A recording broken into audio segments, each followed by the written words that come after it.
Ako, isang simpleng nilalang na naglalakad sa pagitan ng ingay at katahimikan. Isang nilalang na may tanong sa bawat hakbang. Isang nilalang na nakikinig sa bawat bulong ng mundo.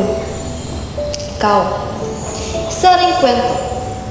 May lihim, may pangarap, may sugat. Ikaw, isang boses na minsang naiisip na hindi maririnig, ngunit patuloy na bumabalik.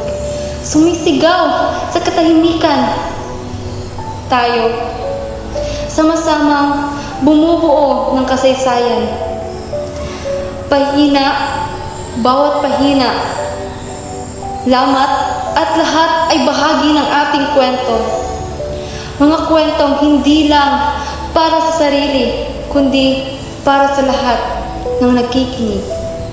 Sa mata ng sosyalidad, nakikita ko ang gutom na hindi lang katawan ang pinipinsala. Ang pang-aapi na nagpapabigat sa bawat pangarap. Ang pangarap na palaging tila malayo ngunit nananatiling mahalaga. Na kahit pilit na itinataas, lagi pa rin ay may pasanin. Ngunit sa literatura na itutuklas ko ang pag-asa. Ang salita ay sandata, matalim, ngunit nagliligtas ng kwento ay tahanan, kung saan ang sugat ay nagiging aral at bawat pahina ay salamin ng ating lipunan, ng ating takot, ng ating saya, ng ating sigaw, na nandito kami, naririto kami. Kung wala ang literatura, mananatili ng tahimik ang sugat, ang mga kwento ng gutom, pang-aapi at pangarap ay mawawala sa alaan. Tulad ng ulap na lumilipas, hindi naging iwan ng bakas. Kung wala ang sosyalidad, mawawala ang saysay ng salita.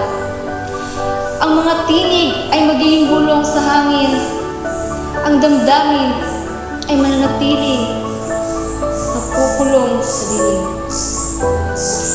Kung wala ako, sino pa ang magsalita?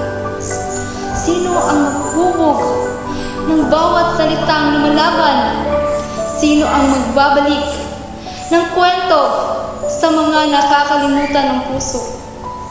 Ako, ang boses na ayaw patahimikin. Ako, ang kwento na ayaw burahin. Ako, ang alaala na ayaw kalimutan. Ako, sosyalidad at literatura.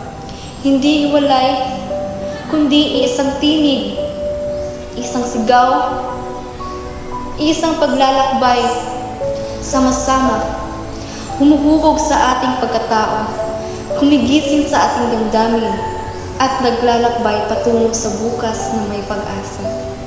Isang bukas na puno ng kwento, isang bukas na hindi na tahimik.